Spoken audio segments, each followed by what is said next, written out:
अस्सलामुअलैकुम वरहमतुल्लाहि वबरकातुहू। दोस्तों, आज की कबूल इस्लाम की कहानी बड़ी ही इमोशनल होने वाली है। ये कहानी एक सिख लड़के की है जिसे किस्मत ने मुसलमान बना दिया। दरअसल इनके ससुर बड़े ही नेक और रहम दिल आदमी थे। उन्होंने अपनी बेटी का निकाह इस सिख लड़के से करवा दिया, जिसके बाद उसने इस्लाम कबूल किया। आइए इनकी कहानी को डिटेल में समझते हैं, लेकिन उससे पहले मेरे चैनल को सब्सक्राइब करके वीडियो को लाइक ज़रूर कर दें। अस्सलामुअलैकुम दोस्तों वालेकुम उम्मीद है आप अस्सलाम सब खैरियत से होंगे। वरहमतुल्लाहि अल्लाह आप वबरकातुहू। सबको ऐसे ही खुश रखे। दोस्तों, आज हम आपको एक ऐसे बच्चे के कबूल इस्लाम की कहानी सुनाएंगे जिसके वालिदैन तो सिख थे, लेकिन अल्लाह ताला ने उसे इस्लाम की बरकत और नेमतों से नवाज दिया था और उसे वक्त का शेखुल कुरान और इमामुल औलिया बना दिया था। दोस्तों, इमामुल औलिया हज़रत मोहम्मद अहमद अली लाहौरी रहमतुल्लाह अलैहि ताला सिख घराने से थे। इस्लाम कबूल करने के बाद आपने दारुल उलूम देवबंद में दाखिला ले लिया। ये फरमाया करते थे कि मेरे ससुर बड़े ही समझदार आदमी थे। उन्होंने अहमद अली को उस वक्त पहचाना जबकि अहमद अली भी नहीं था। हज़रत मौलाना अहमद अली लाहौरी दोस्तों जी विलायत कुबरा के मकाम के लोगों में से थे, मुस्तजाबुद्दावात बुज़ुर्गों में से थे और उनका दरस कुरान बहुत ही मकबूल था। ये बहुत माने हुए गैर मुतनाज़ा शख्सियत थे। अपनी शादी का वाक़या सुनाते हुए कहा, मेरे ससुर को सास ने इत्तला दी कि हमारी बेटी की उम्र पूरी हो गई है, कोई मुनासिब रिश्ता हो तो इसका फ़र्ज़ निभाइए। तो मेरे ससुर पंजाब के मदारिस में अपनी बेटी के लिए मुनासिब बच्चा ढूंढने के लिए निकले। मदारिस में राउंड करते करते बिल आखिर दारुल उलूम देवबंद में पहुँचे। शेखुल हिंद रहमतुल्लाहि ताला के खुसूसी दोस्त थे। उनसे मुलाकात हुई तो दौराए हदीस के तलबा पर नज़र डाली। फ़ौरन उनकी नज़र मेरे ऊपर अटक गई। उन्होंने शेखुल हिंद रहमतुल्लाहि ताला से पूछा कि ये बच्चा शादीशुदा है। शेखुल हिंद रहमतुल्लाहि ताला ने फरमाया, नहीं, इसे कौन लड़की देगा, ये सिख घराने का लड़का है और यहाँ कई दफ़ा पढ़ने के लिए बैठा होता है।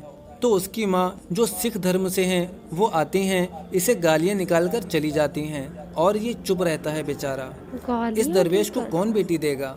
उन्होंने कहा कि अच्छा, आप उनसे पूछे, अगर ये तैयार हों तो मैं अपनी बेटी के साथ निकाह करवा दूंगा।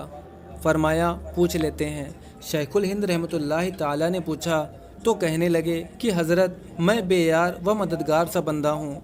अगर कोई मुझे अपना बेटा बनाए और अपनी बेटी का रिश्ता दे तो मैं तो इस सुन्नत पर अमल करना चाहूँगा, और इससे ज़्यादा खुश नसीबी और क्या हो सकती है जो मेरे लिए उन्होंने बता दिया। चुनांचे ससुर ने कहा कि कल असर के बाद हम इनका निकाह पढ़ा देंगे। फरमाने लगे कि मैं कमरे में आ गया। अब मैंने अपने दोस्तों को बता दिया कि भाई कल मेरा निकाह होना है, लिहाजा ये खबर जंगल की आग की तरह सब लड़कों में फैल गई। अब लड़के आना शुरू हो गए। कोई कुछ कहता है तो कोई कुछ कहता है।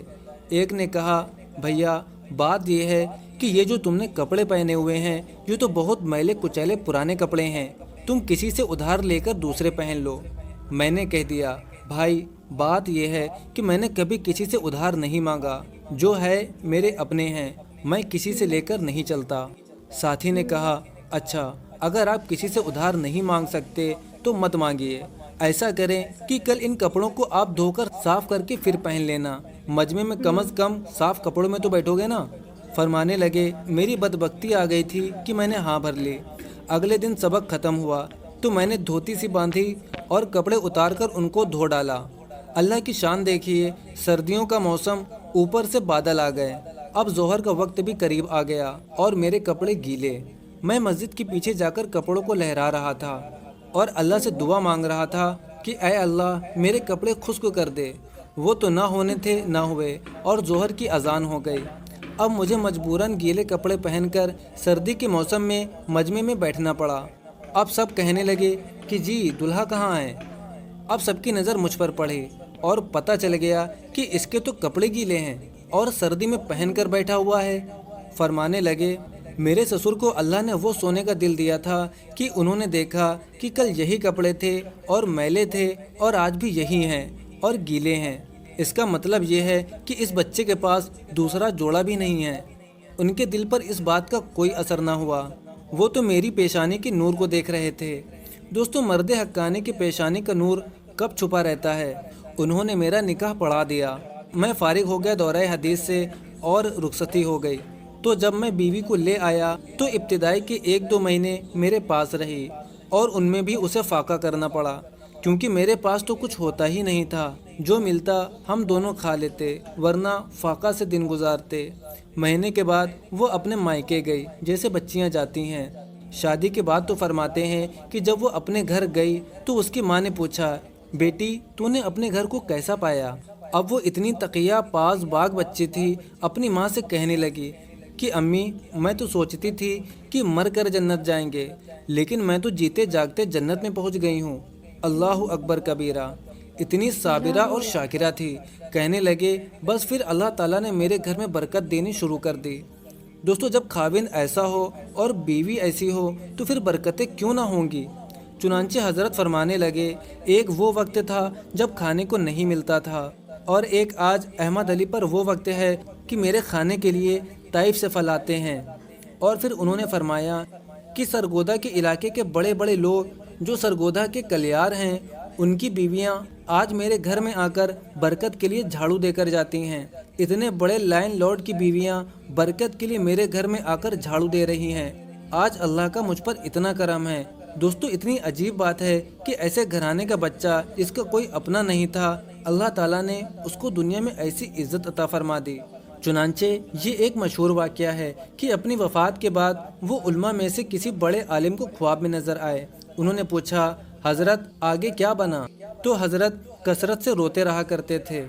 خوف خدا ہر وقت دل پر رہتا تھا۔ فرمانے لگے، اللہ تعالیٰ کے حضور پیشی ہوئی تو پروردگار نے فرمایا، احمد علی تو اتنا روتا کیوں تھا؟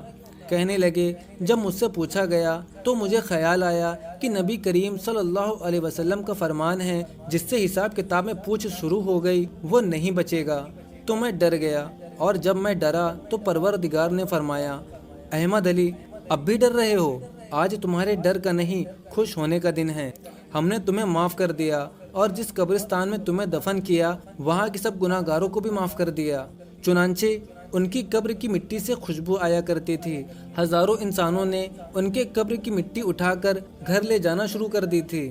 تو علماء متوجہ ہوئے، پھر انہوں نے مل کر مستقل دعا مانگی کہ اے اللہ، بس جو چیز ظاہر ہو رہی ہے اس ظہور کو ختم فرما دے، ورنہ لوگ مٹی ہی نہیں چھوڑیں گے۔ اللہ تعالیٰ نے اتنے صلح کی دعا کو قبول کر لیا، تب جا کر ان کے قبر سے خوشبو آنا بند ہوئی۔ دوستو، اللہ تعالیٰ عزتیں عطا فرما دیتے ہیں، جس کا اپنا کوئی نہیں ہوتا ساری دنیا پھر اس کی بن جاتی ہے۔ جس کو کھانے کے لیے روٹی نہیں ملتی اس کو کھانے کے لیے پھر طائف سے پھل آیا کرتے ہیں۔ ماشاءاللہ، آج کے زمانے میں تو یہ آسان ہے۔ جب بحری جہاز آتے جاتے تھے اس زمانے میں طائف سے پھل آنا کوئی آسان کام نہیں تھا، تو اللہ رب العزت دنیا میں اسے عطا فرما دیتے تھے۔ جو اللہ کا بنتا ہے پھر اللہ تعالیٰ اسے اپنا بنا لیتے ہیں، جسے اللہ اپنا بنا لیتے ہیں پھر عزتیں اس کے مقدر بن